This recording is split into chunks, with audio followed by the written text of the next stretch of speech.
On Father's Day in 2007, Mark Moore woke up in a hospital bed after spending nearly a month in a medically induced coma. He found himself an invalid with a hole in his head from life-saving surgery, and the former business mogul wondered if he would ever walk again.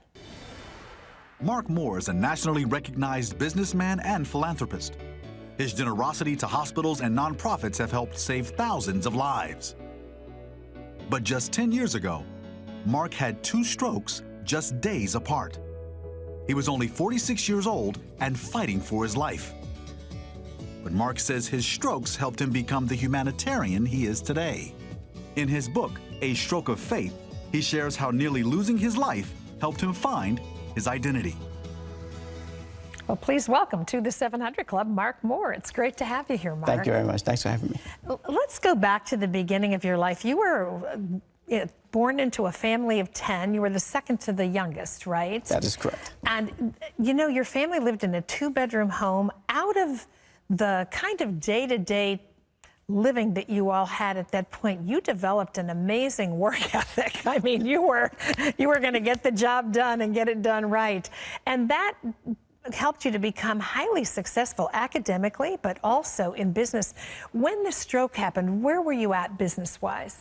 Business-wise, I was at the height of my professional career from a business standpoint. So the stroke was really, from a business standpoint, probably some would say it was unfortunate from a timing standpoint, from a business standpoint. But everything else, it was a wonderful opportunity for me to receive God's words. You were 46 years old. You were in great shape. I mean, when the whole thing started to unravel, you were actually at one of your son's athletic events. This had to take you so by surprise. You didn't see it coming at all. Yes, I didn't see it coming. You're right. I was 46. I didn't have high blood pressure. I didn't have high cholesterol. I wasn't diabetic. I exercise and ate healthy. I don't drink. I don't smoke. So it took me totally by surprise. And I'll be honest with you, I couldn't believe I was having a stroke at the age of 46. You know, when you looked back, though, after you had it, there were some signs along the way that something wasn't right. You were experiencing headaches that would kind of come and go. That's correct. In January of that year, I started experiencing migraine headaches, and I did visit a neurologist, and they was running tests for about 5 months to try to determine what was causing those migraines. They were not able to determine it, and it turns out what happened, Terry, was I developed a blood deficiency, which was causing my blood to clot, and that's what caused the 2 strokes. Good grief. So here you are, you go through this stroke. I mean, it must have been so traumatizing for your poor son who was with you. Here's Dad, who's strong all the time, and now he's having to call your wife to come get you. You're telling your wife, call an ambulance. I mean, the whole thing unfolded so dramatically. And then you woke up in a hospital bed realizing that it was almost Father's Day, but this had all happened when it was just before Mother's Day. That's correct. What was that like, to realize that the whole month of your life had been gone? It was shocking, and you're right, Terry. When I had, my last recollection was the doctor telling me that he thought I had a mini stroke and I would be going home on Friday, and this was the Monday after Mother's Day. And to your point, the next thing I realized was I woke up one morning and one of those early morning newscasts was on, and it was like 4 in the morning, and I heard the news reporter says, and this week will be Father's Day. And I was like, I can't believe it's been 5-6 weeks. Yeah. And so when my wife came by the hospital and told me, I said, what happened? She said, well, what do you remember? And I told her, and she said, well, you had 2 strokes and major brain surgery, and now we have a long recovery ahead of you. And to your point, I was devastated, shocked, didn't know what to do. But fortunately for me, that night, I remember the scripture that my mother told us when I was a young kid in New York City, 1 Corinthians 10:13, that God will only give you what he knows you can handle, and with his help, you can endure. Yeah.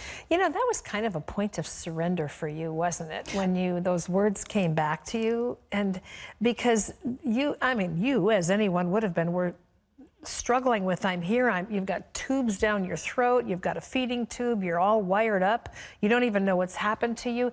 You're very successful, you're very type A, you're used to getting out there and doing your thing. And did you feel angry at some of this? Yes. In the medical profession, they talk about you go through a range of emotions. They talk about anger and denial and fear. In fact, I went through all of those. And I tell people, when I wasn't angry, I was in denial. When I was in denial, I was scared. And I wasn't scared, I was angry. And you go back and forth. But the real key is, they're talking to medical professionals on the back end, they want you to get to a point of acceptance and hope. And for me, Terry, acceptance really was surrendering. And hope was really turning to my faith. How did that surrender come to pass for you? You know, it's funny, as I tell people, the best way to explain the story was, I would say story, I would say journey. As I was going through those 2 months of rehabilitation after the 2 strokes and major brain surgery, as my wife would drive me home one day from rehab, I was lamenting what I perceived as my lack of progress, as you mentioned earlier, type A personality. So when I was in the wheelchair on Monday, and when Tuesday came around, I was still in that wheelchair. I didn't understand why I was still in this wheelchair. So I was complaining to my wife, you know, this isn't working. And Terry, I wanted to make changes. And I told my wife, hey, this isn't working. I need to change out my speech therapist, my occupational therapist, and my physical therapist. And my wife looked at me and she goes, Mark, how do you know God didn't allow you to have 2 strokes so you could show people you can recover? And then the next thing she told me, she goes, Mark, I know it's difficult, but you need to trust God. And that was, to your point, that was key to surrendering. I realized I needed to surrender, and I really needed to really give up control. And that's what surrendering is about, giving up control. Talk a little bit about what the challenges for you were. I mean, we see you, you're dressed great, you walk out here, you sit down, you're talking to us and sharing your story, but right after you came out of that induced coma, you had some struggles. You couldn't even tie your own shoes. That's correct. And the recovery's been complete. But you're right, back then, you know, I lost use to the left side of my body. I couldn't tie my shoe. Terry, if I would have met you, I wouldn't remember your name after 5 minutes. You know, like I said, you said walking was a challenge. Trying to get in the shower was a challenging. Driving was a challenge. But today, I can do all those things and with God's grace. You call, well, the book is called A Stroke of Faith. What did God teach you through all of this? You know, well, first, a lot of things. My strength has been, my faith has been strengthened as a result of my journey. And I learned that we need to really lean on God. And if we're willing to trust and surrender to God, amazing things can happen. You know, God was talking to me all along. When I was in the business world, I just wasn't listening to him, right?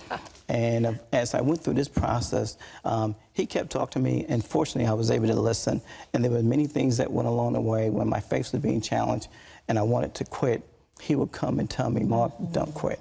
Whether it was, you know, whether it was a gospel song, whether it was my wife in the car, or whether it was going to my church. I attend Antioch Baptist Church in Fairfax Station, Virginia. Whether it was going to church one Sunday and hearing the pastor talk about, you know what, sometimes God gives us storms to lead us in a certain direction. And that's what happened in my case back in 2007. This was simply to lead me in a certain direction and change my life. Can I just say also, I have never met your wife, but she is an amazing woman. I'm reading this book going, yes, Brenda. Yes, she is. Who are you? I Yes, mean, really, talk about a helpmate. I mean, she stood with you through thick and through thin. Yes, she is. And I would tell people, for me, as I went through this, I tried to lean on my 3 F's, my faith, my family, and my friends. We talked about faith. In terms of family, my wife, they were wonderful throughout this process.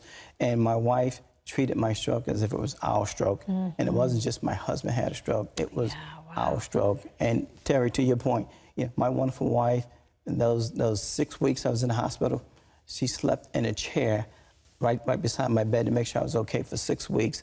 And then when I went through rehab for 60 days, she sat through every rehab session, 3 days a week, 4 hours a day, sat in the back room and didn't say a word as I struggled to tie my shoe and to walk and to remember names. Yeah.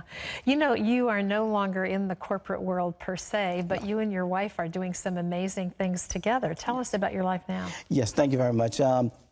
Obviously, after I recovered from the 2 strokes and even going through the process, I realized when I was 51 that the good Lord had allowed me to work in the corporate world for 30 years, and He's given me wonderful opportunities. I'm very grateful for that.